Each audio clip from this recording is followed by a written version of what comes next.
bed. You can do it.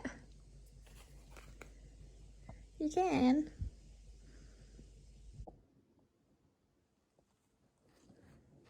This is her favourite toy. It came from the rescue centre, which she sleeps with every night, don't you? You love that toy. We said she would not be allowed on the bed, but we just can't help ourselves. But she's not going to sleep in the bed with us. She's a very good girl. We put her in her crate last night at like 10 p.m. She didn't bark until 6 a.m. It's so good. Barked and I came in, let her out. She did her wee straight away outside. Very good girl. But yeah, she sleeps in the kitchen living room in her crate with lots of blankets. She's so chill for a puppy. Very like sleepy and just wants to cuddle me. I love puppies' bellies. Just waiting outside because Cameron's bike has got a puncture. But I just don't feel comfortable leaving her in the flat on her own at the moment. So yeah, she's coming with me. And then later today we're dropping her back at my mum's, which is really sad because I don't want to leave her. But for the next 3 weeks until she is able to travel across. So she's got her rabies vaccination in a couple of days, and we have to wait 21 days from that, and then she can come to Belgium. So for the next 3 weeks she's going to be between my mum's and our flat in London. So yeah, we're dropping her back tonight, and then we're going to pick her up in like a couple of days time and just go back and forth until she is ready to travel internationally. We'll drive her over. She'll have her health certificate and 21 days from her rabies vaccination, and she'll be good to go. And then once we're in Belgium, we need to get her a European passport. Otherwise, she will actually only be allowed to stay in Belgium for 90 days, and then her visa expires. So it's all very different now because of Brexit, especially even for dogs. So yeah, I'm gonna get her a little passport so she can come back and forth in the car with us. And the Eurotunnel's really easy to take dogs across, so fingers crossed it's all gonna be okay. But yeah, I'm sad that we have to drop her back at my mum's, but I know she's in really safe hands, so that's what's important. Auntie's just arrived, bearing gifts. How cute. She likes her blanket. And then I got her a little ball. Aww. And I got her She loves that blanket. a teething stick. Oh, you're so cute. And some dried vegetable treats. Thank you. How cute. She's so blanket. Oh my goodness. Hi. Should I open it for you? Oh my gosh, it's so small. So we are on our way back to England.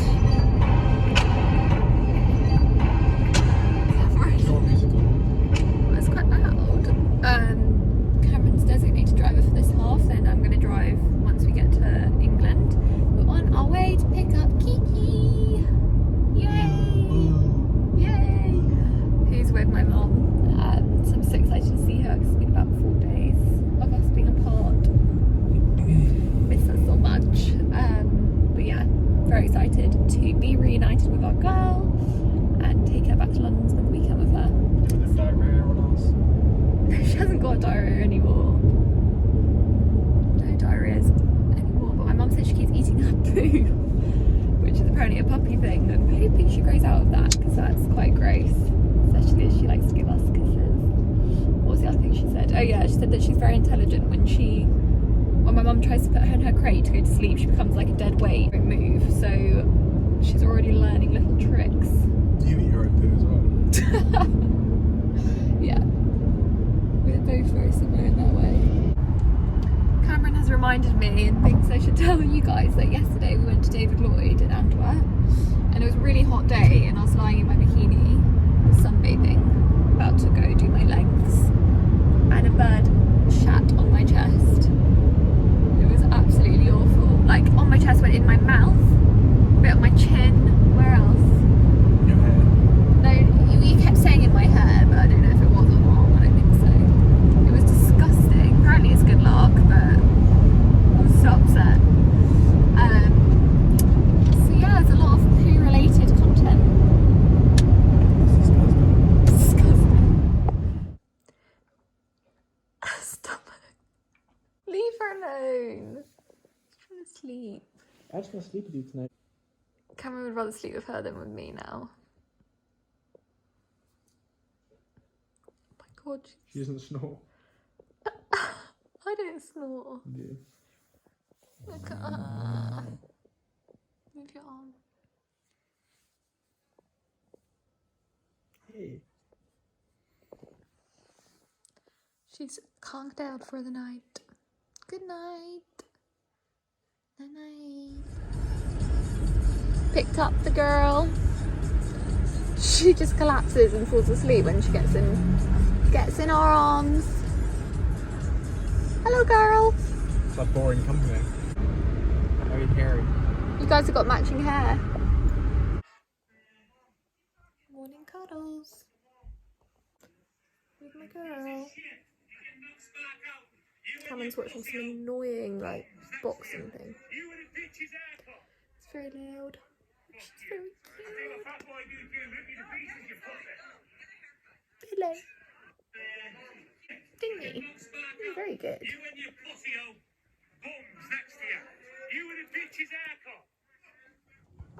So I've ordered this piece of AstroTurf from Amazon for her to do her business on. And it's worked actually. She's done 2 weeks on it so far. Hello. She's been very good. But it's a bit confusing for her with the tiles because it's the same tiles out here as it is in the kitchen. So hopefully, I mean it's not the nicest thing, but hopefully that's a little bit better than nothing else.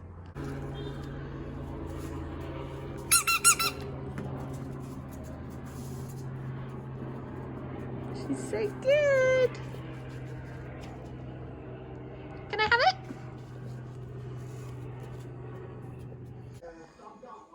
Walking training. Come on. It's going really well. She's definitely teething. This is what she does every morning now. Anything I'm wearing, she wants to bite. She wants to bite my phone. None of her chew toys, of course, just things that I have. My sports bras. Ow! She actually lost a tooth yesterday, which was very cute.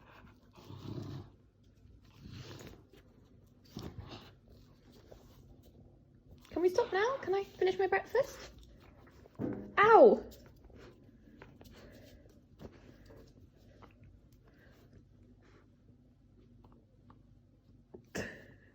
So I realised I haven't actually done a proper video within this YouTube video explaining like Kiki's story and what led us to getting her and all of that. So I thought I'd do that now. Apologies for my hair. I've got a hair mask in and I'm getting a blow dry tomorrow. So this is how it's going to look for today. So her story. I got this new tracksuit set and it's quite big. It's making me look like I've got huge shoulders. So basically me and Cameron were kind of deliberating over getting a dog for quite a while, like a good 6 months. We'd talk about it, we'd go on our walks, we'd look at other dogs. Always adamant that he wanted a golden retriever. I was always like, absolutely not. For me, I just found golden retrievers very, what's the word? I feel like everyone has a golden retriever, or maybe when I grew up everyone did. I didn't like the fact they shed so much hair. I think I used to hang out with friends as a child and go to their houses and their golden retrievers would like really smell, and I think that memory kind of stuck with me. So I was always just like, no, absolutely not, I don't want a golden retriever. But then I kind of didn't know what I wanted. All I knew is I wanted to get a rescue. That's just such an important part of like my family. My mum does a lot of fostering for many tiers. She has got 4 or 5 rescues, I think 4 rescues. Lucy's got 2 rescues. Like it's just a huge thing, and I just knew that that was something I wanted to do. So I would kind of check Many Tiers website like every other day and look at the dogs, but a lot of the dogs on Many Tiers needed to go to a home with another dog, which obviously we don't have, or they need to go to a home with like an experienced dog owner. I've obviously never owned a dog myself. Obviously I've grown up with dogs, so we do have experience. But yeah, there was a lot of dogs that just had to go to a home with another dog, because that was kind of what was suited for them. Anyway, we were kind of like looking, thinking this isn't going to happen, like we're never going to find one. And Cameron was so like adamant with getting a golden retriever, and I was like, we're never going to get a golden retriever rescue, like they just don't come up. And then we just finished a yoga class was sitting on the sofa. It was like a Thursday evening, I remember, and I looked on Many Tears and I saw Kiki, who was actually called Kiss at the time, and her sister both on the website. Golden Retriever, 12 weeks old. And I was like, oh my god. I was like, oh my god, it's her. We found her. Clicked on her and I was like, applied for her straight away. Woke up, sent it to my mum as well. It was like midnight, sent it to my mum. I was like, oh my god, we've got to have her mum. Kind of the worst timing ever because she's sniffing. Does she need to? She has just gone out for a wee, but do you need another wee? Why do we put on that voice when we speak to dogs? Do you need another wee? I'd like to say that this behind is very offensive. The rail with the clothes, that is going to become a built-in wardrobe in 6 weeks. We're still waiting, but yeah, I hate it. Every time I film something I'm like, oh, so ugly.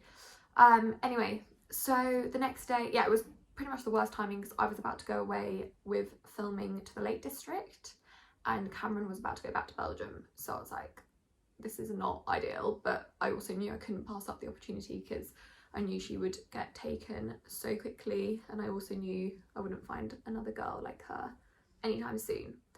So I had the call with Many Tears. They said she had about 50 people apply for her. She was only on the website for 12 hours. They had to take her off the website because she was getting so many people wanting her. They accepted us, which was so exciting. And then very kindly my mum went and picked her up because they needed her to be picked up at the same time as her sister, so she wasn't left in the centre on her own. So my mum picked her up for me because I was in the Lake District filming, and my mum took her back to hers and was looking after her. And then I picked her up about a week later when I was back from the Lake District, and Cameron came back from Belgium and we picked her up. Obviously I was really scared because I've never had a dog before, and everyone's like, it's a huge responsibility, like so it's going to change your life, and like my mum was like, she's so hyper, like you've got your work cut out and all of this. But the first few days were really scary and I was really like freaked out, and was like, my mum wrote me like a list of instructions and I was like reading them all the time, like trying to revise them almost, being like, okay, this is what I need to do. But actually you just get used to it, and she's such a chilled puppy. She has her hyper moments where she wants to like chew your phone, or she wants to run off with your clothes, or you know, jump and try and eat your food, but she is amazing, and yeah, I'm loving every second of it. So yeah, anyone who's thinking about getting a puppy or a dog, definitely rescue and check out Many Tears, and definitely do it if you're willing to sort of, you do have to change your lifestyle. Like I feel bad when I go out. I leave her in her crate, but I feel bad leaving her. Like today I went to a Pilates class, I left her in her crate for like an hour, 2 hours, and I'm like rushing back for her, whereas before it would be like, go to Pilates and then you maybe do this, you maybe do that. I wouldn't be rushing home. But yeah, she's definitely worth it. I can't wait to start taking her on walks. Can't wait to, I don't want her to get any bigger though. Everyone's like, oh, she's gonna get so big. I'm like, no, I want her to stay this size forever. I want her to have a little puppy belly. So it's not very long to go. She'll be coming over literally 2 days before my birthday, and we'll be spending my birthday out in Belgium together. Another thing I wanted to say, which I had no idea about, is apparently girl dogs are a lot easier than boy dogs. I didn't know this. Cameron actually wanted to get a boy, but they were both girls. And I'm so happy we got a girl. A few restaurants and she's just sat on my lap and been so good, and people come over and be like, she's definitely a girl, isn't she? Because no boy dog would sit on your lap like that and be so well behaved. So yeah, I'm very happy. She's literally a little dream. In the video here, we're gonna end the video here. She's very sleepy at the moment. Thank you guys so much for watching, and I hope you like our new member of the family. And yeah, I will see you in the next video. Bye guys.